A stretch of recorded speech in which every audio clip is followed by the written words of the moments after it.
People assumed I had always worked under fluorescent lights, folding shirts that never stayed folded, and smiling at customers who treated the word manager like a dare. They saw my neat blazer, my tidy bun, and the calm way I handled complaints about coupons that expired ages ago. They did not see the years I spent in corporate conference rooms, where the air smelled like burnt coffee and ambition, and everyone spoke in polite threats. Now I ran Alder Street Outfitters, a neighborhood retail store with big front windows and a back room that always felt one step away from chaos. I was in my mid-30s, and I had been here long enough to know every squeaky floorboard and every customer who claimed the fitting room mirror was insulting them on purpose. I liked the work more than people expected. Retail was honest in a way corporate never was. A cardigan was either missing a button or it was not. A display was either crooked or it was not. You could fix problems with your hands instead of a spreadsheet and an empty promise. What I did not like was being treated like furniture. The trouble arrived wearing glossy lip tint and casual confidence.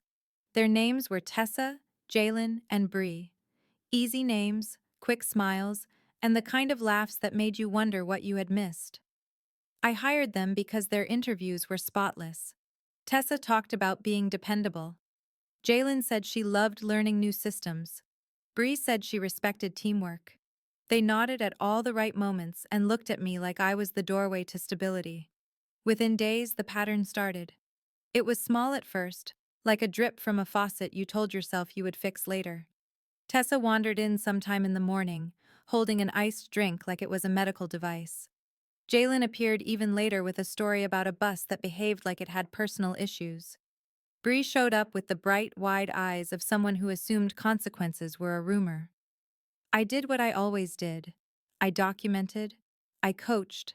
I set expectations. I kept my tone steady, and my words clear. Tessa blinked slowly. Jalen tilted her head. Bree smiled as if I had complimented her shoes. Then they performed their favorite trick, the one that made my jaw ache from clenching. They acted like nothing had happened, not in a confrontational way, not in a dramatic way, in a smooth, slippery way that made you question your own memory. Tessa would say, "I was here early, I even helped a customer before I clocked in." Jalen would say, "I think you are mixing me up with someone else." Bree would say, "I am never late, I am just not obsessed with clocks." It was astonishing. If confidence were currency, they could have purchased the building. At first I thought they were immature, that they needed firmer boundaries. I set those. I held quick meetings by the register, where the beeping scanner made every sentence sound like a verdict. I updated schedules, I assigned tasks, I reinforced the rules. They nodded, they agreed, they thanked me. Then they did it again. I started to notice other things too. Small shortages, a couple of gift cards missing from a stack, returns that did not match receipts, a cash drawer that seemed light, like it was exhaling money. I did not accuse anyone. Accusations without proof are fireworks, loud and pointless and likely to burn you. I did the boring thing. I counted, I compared, I watched patterns, I pulled reports and stared at them in the break room while chewing on a granola bar that tasted like regret. The store had security cameras, but the system was old and moody. Half the time it froze. The other half it recorded in a grainy blur that could have been a person or a particularly aggressive coat rack. Still, something inside me shifted. Not anger yet. More like clarity, sharp and clean. In corporate, I learned that people who insist nothing happened are usually rehearsing.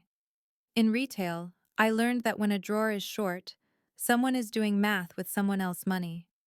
Sometime in the early morning, before the doors opened, I stood behind the counter and looked at my reflection in the register screen. I looked tired. I looked patient. I looked like someone who had been trying to be fair to people who saw fairness as a weakness. I thought about the way they smirked when I turned away, the way they lingered by the gift cards, the way they treated my rules like optional reading. I exhaled slowly. "Fine," I told the empty store. "If you want a story where nothing happens, I will give you one." right up until the part where everything does.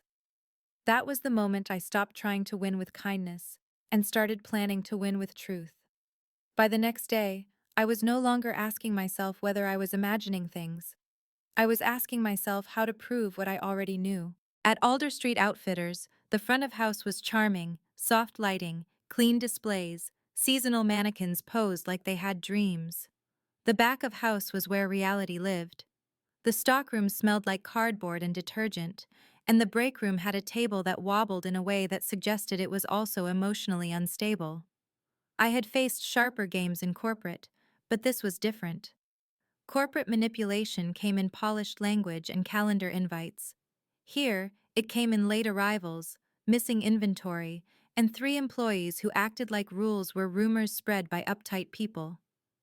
Tessa, Jalen, and Bree had learned my weak spot.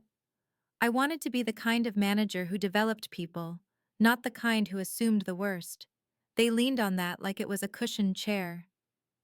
When Tessa arrived sometime in the morning with her drink and her sweet smile, I said, "We need to talk about your attendance." She widened her eyes. "I am never late." I held up the printed schedule with clock and records. The facts were neat and unforgiving. She laughed. It was a light sound, practiced. "Wow, you really keep receipts for everything." I smiled back. "It is a retail store. Receipts are our personality." Jalen strolled in later, tapping on her phone. She did not even look guilty. She looked amused. Bree followed, and the 3 of them moved through the store like a small storm cloud with good hair. I watched them from the counter while helping a customer find a scarf. The customer apologized for taking my time. I told her it was fine. It was not fine, but retail teaches you to keep your face pleasant while your brain runs a separate, angrier meeting. That afternoon, I checked the camera system again. It still froze. I spoke to the regional office and was told, "We will put in a request." A request. Lovely. The corporate version of, "Good luck with your problem." So I did what I always did when systems failed. I built my own. I ordered 2 small, discreet cameras with my personal funds, the kind designed for small businesses.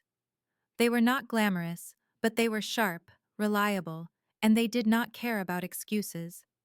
I installed one facing the gift card rack behind the counter, hidden behind a little display of keychains.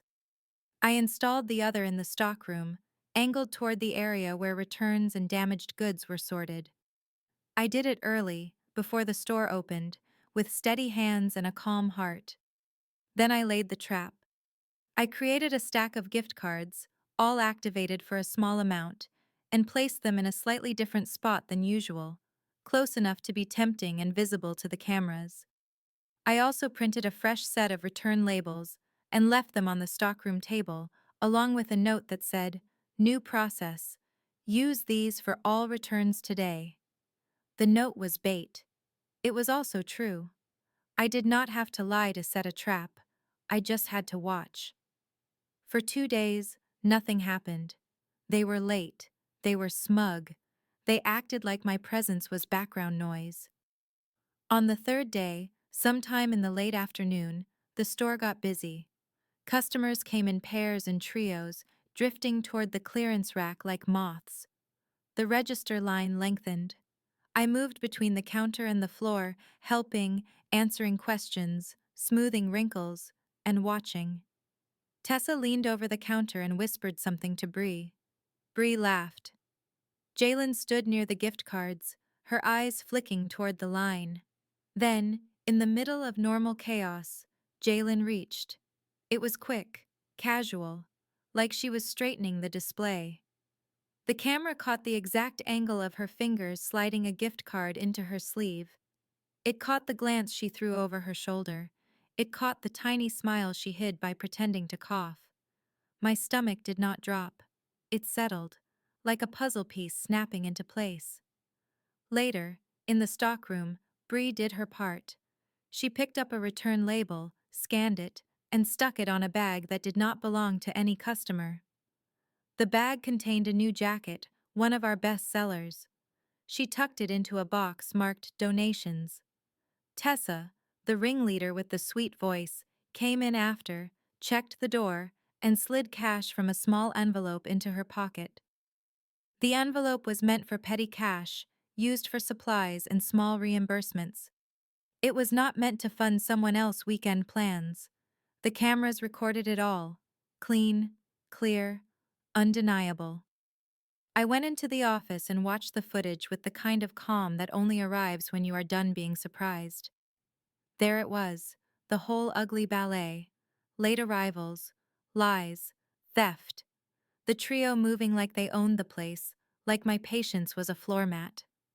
I leaned back in my chair and whispered, "So that is what you have been doing." I thought of every conversation where they pretended I was mistaken, every time I doubted my instincts because I wanted to believe in their potential. Witty, I told myself. Dramatic. Professional. Do not scream. Do not cry. Do not become the villain in their story. Instead, I created a new story, one where the truth did not blink. The next step was not confrontation, it was choreography. People assume revenge is loud. They picture shouting, slam doors, and someone dramatically tossing a badge on a desk. That kind of revenge is satisfying for the ego and useless for the outcome. My revenge needed to be clean, legal, and unforgettable. I spent part of the evening compiling evidence like I was building a case file for a courtroom drama, minus the dramatic music. I saved clips from both cameras, labeled by date and location. I printed transaction logs. I highlighted discrepancies. I pulled time clock records that matched their late arrivals to the minutes the system recorded, because even when people say clocks are optional, payroll disagrees. I also wrote a simple timeline. Nothing emotional. Just facts lined up like dominoes. Then I slept. Not perfectly, but enough. Sometime in the early morning, I arrived before anyone else. The store was quiet, the kind of quiet that makes you aware of your own footsteps. I brewed the sad little break room coffee and set it on the table like an offering to my future self. When Tessa showed up around the middle of the morning, she walked in with the confidence of someone who assumed consequences were for other people. She greeted me like we were friends. Jalen arrived later with a shrug and a phone glued to her palm. Bree arrived after that, chewing gum like she was trying to erase accountability with mint. They gathered near the register, chatting, laughing. I watched them for a moment, letting them enjoy their ignorance. Then I said, "I need all three of you in the office." They looked at each other. Tessa tilted her head. "Is this about the schedule again?" I held the door open. "It is about your performance." That word, performance, was perfect. It matched their hobby. In the office, I closed the door and stood, not behind the desk, but beside it. I wanted to be seen as solid, not hidden behind furniture. I placed 3 folders on the desk. Each had a name written in bold marker. Bree laughed nervously. "Are we getting awards?" Jalen smirked. "If this is another lecture, I am starving." Tessa sat down like she was about to negotiate a raise. Her lip tint gleamed under the office light. I clicked my laptop open and turned the screen toward them. I said, "You have been late repeatedly. You have lied about it. You have stolen gift cards, merchandise, and cash. I have proof." Bree blinked. Her gums stopped moving. Jalen narrowed her eyes. "That is a serious accusation." Tessa leaned forward, voice smooth. "You cannot just say that. You need evidence." I pressed play. The video rolled. Jalen at the gift card rack, fingers quick, sleeve swallowing the card. The stockroom footage of Bree labeling a jacket like it was headed to donations. Tessa checking the door, sliding cash into her pocket with a practiced ease. The office was silent except for the laptop audio, which picked up the faint rustle of plastic and fabric and the soft click of a drawer closing. When the clips ended, I did not rush into a speech. I let the silence do the work. Bree spoke first, voice thin. "That is not what it looks like." I smiled. I adore that sentence. It is the official anthem of people who get caught. Jalen crossed her arms. "You set us up." I shrugged. "I improved the lighting." Your choices did the rest. Tessa recovered faster than the others. She put on a wounded look, like I had betrayed her personally. You are overreacting. That cash was for supplies. The jacket was damaged. The gift card was probably misplaced. I slid the folders toward them. Inside were printed logs, highlighted and dated. The missing petty cash amounts, the inventory counts, the gift card activation records. I said, "The police will decide if I am overreacting." Bree made a small sound, halfway between a gasp and a whine. Police? Jalen stood. You cannot do that. I stood too, calm as a clean countertop. I already did. That was the part they did not expect. They expected me to threaten. They expected me to hesitate. They expected me to be the manager who wanted to be liked. I was not that manager anymore. I called the non-emergency line earlier and arranged for an officer to come by the store. I had also contacted our district manager with a concise report and the video files attached. Corporate can ignore requests, but they do not ignore liability. Tessa tried a new tactic. She softened her voice. We can fix this. We can pay it back. We can start fresh. I looked at her and saw the truth underneath the gloss. She did not want redemption. She wanted escape. I said, "You spent weeks treating me like I was too polite to notice. You pretended my words vanished as soon as they left my mouth. You smiled while you stole from a store that pays your checks." My tone stayed steady, but my words sharpened. You made me doubt my instincts. That was your biggest mistake. Bree started crying, messy and sudden. Jalen muttered a string of insults under her breath. Tessa stayed quiet, eyes calculating, already planning how to spin this. I opened the office door. Please gather your belongings from the back room. The officer will be here soon. Bree stumbled out. Jalen shoved past me. Tessa paused in the doorway and gave me a look full of venom wrapped in politeness. She said, "You think you won?" I smiled, small and exact. I do not think. I know. They left the office and I sat down, finally letting my hands rest on the desk. My pulse was steady. My mind was clear. This was not cruelty. This was consequence. And if they wanted drama, they were about to meet the kind that comes with paperwork.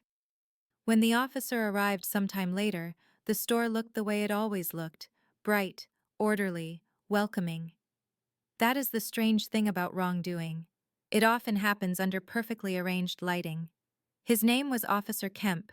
He was polite, direct, and carried a small notebook like he had seen every version of human foolishness and found none of it surprising. I greeted him at the counter and guided him to the office.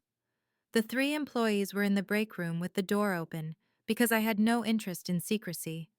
They sat in a tense row like a badly cast play. Officer Kemp asked me to explain. I did, calmly, with no extra flourishes. I handed him the folders, the logs, and a flash drive with the video footage. He watched a clip, eyebrows lifting slightly, then nodded as if confirming a suspicion. Then he spoke to them. Bree cried harder. Jalen argued louder. Tessa stayed unnervingly composed, insisting it was all misunderstandings and that I had a personal issue with them. It was a familiar trick, turning the spotlight from their behavior to my character. Officer Kemp listened and then asked simple questions. He asked about the gift cards. He asked about the jacket. He asked about the cash envelope. Simple questions are brutal because they do not let you hide behind attitude. They could not answer without tripping over the footage. When Officer Kemp asked Tessa why she checked the stockroom door before putting the cash into her pocket, she hesitated. Just a fraction, but enough. He wrote something down. That sound, pen on paper, was the quiet drumbeat of accountability. In the end, he told them they would need to come with him to make statements. There were procedures, he explained, and the store would likely be contacted for additional documentation. They each reacted in their own way. Bree begged. Jalen cursed. Tessa stared at me like I had personally invented justice. As they walked through the store, customers glanced up, curious. Tessa lifted her chin as if she was being escorted to a gala rather than a consequence. Jalen tried to look bored. Bree looked like she might dissolve into the tile. I stayed behind the counter, hands folded, expression neutral. Not because I lacked emotion, but because I refused to give them the satisfaction of seeing me rattled. When the door closed behind them, the store exhaled. I realized I had been holding tension in my shoulders for weeks, maybe longer. I rolled them back and felt a crack of release. My assistant manager, a steady woman named Lila, approached with wide eyes. "Is it done?" I nodded. "It is done." She let out a slow breath. I thought I was going crazy. They always had an answer. I said, "People who lie often practice more than people who tell the truth." Lila laughed, a short burst. "That is depressing." "It is also useful," I said, and we both laughed again, because humor is how you keep bitterness from moving in.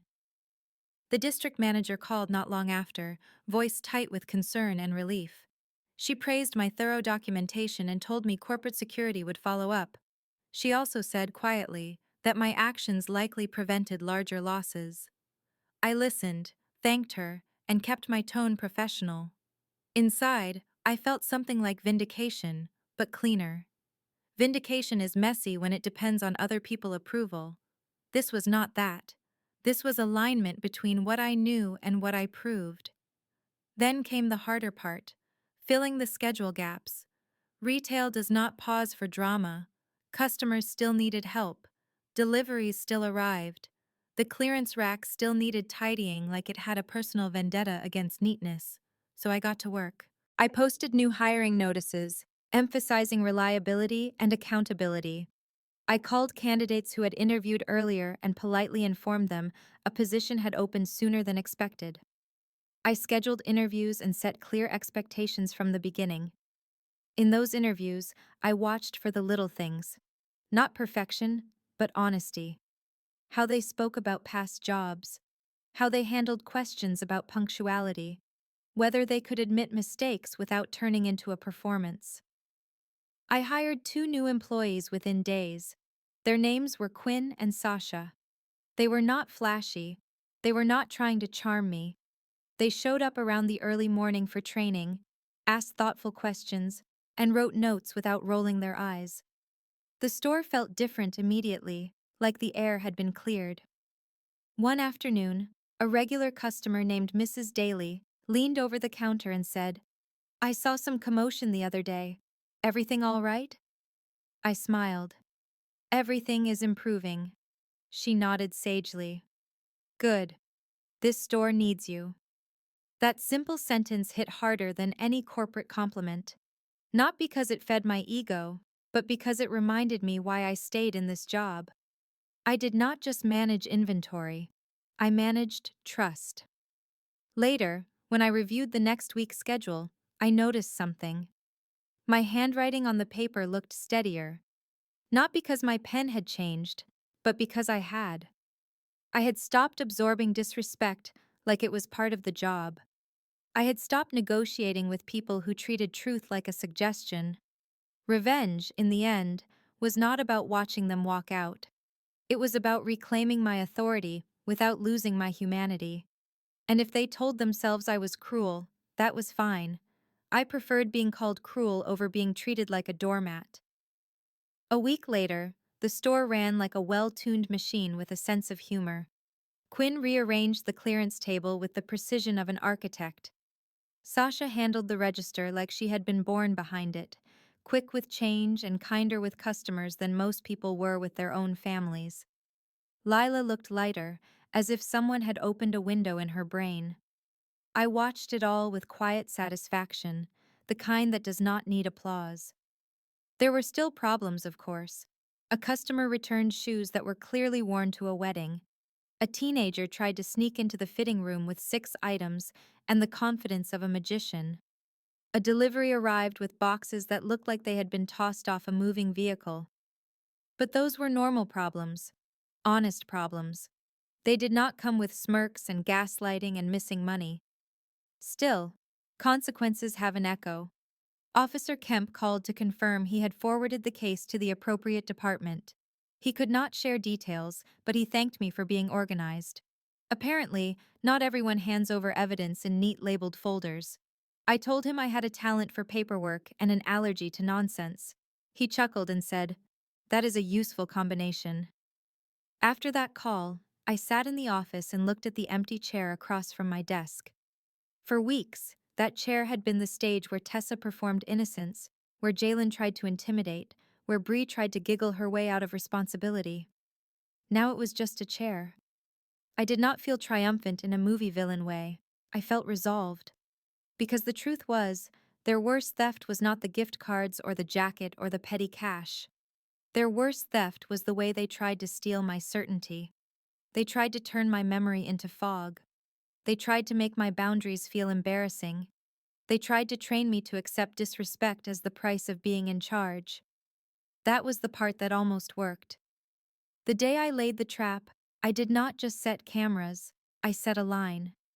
And once you set a line, you do not move it for people who treat your workplace like their personal playground.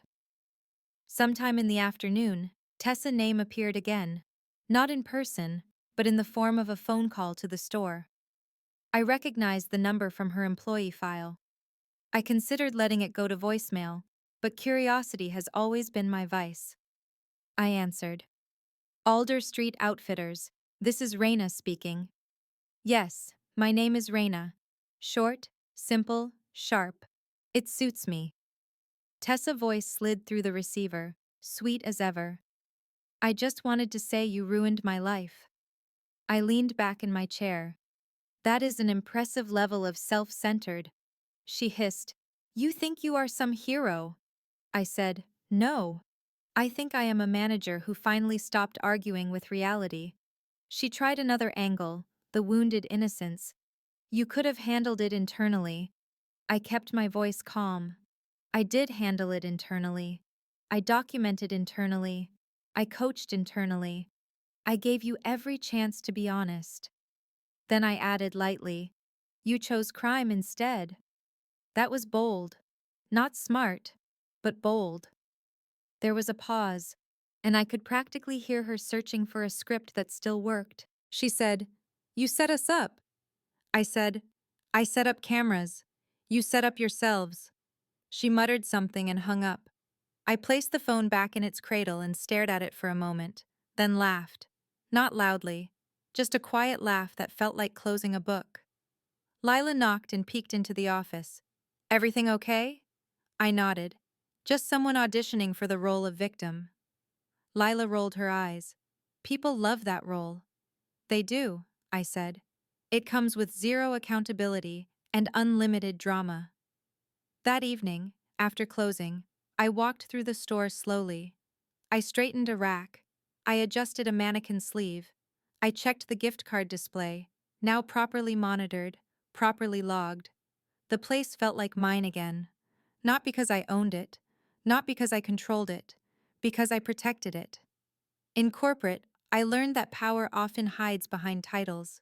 In retail, I learned that power is the quiet decision to enforce boundaries even when your voice shakes.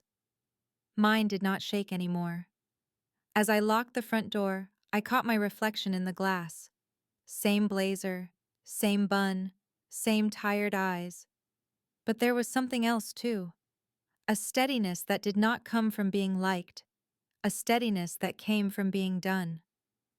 I switched off the lights, and the store fell into darkness, calm and clean. Tomorrow would bring new customers, new messes, new problems. But it would also bring a team that showed up, did the work, and respected the space we shared.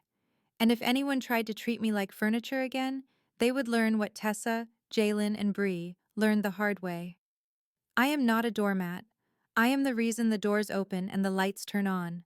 And I have cameras.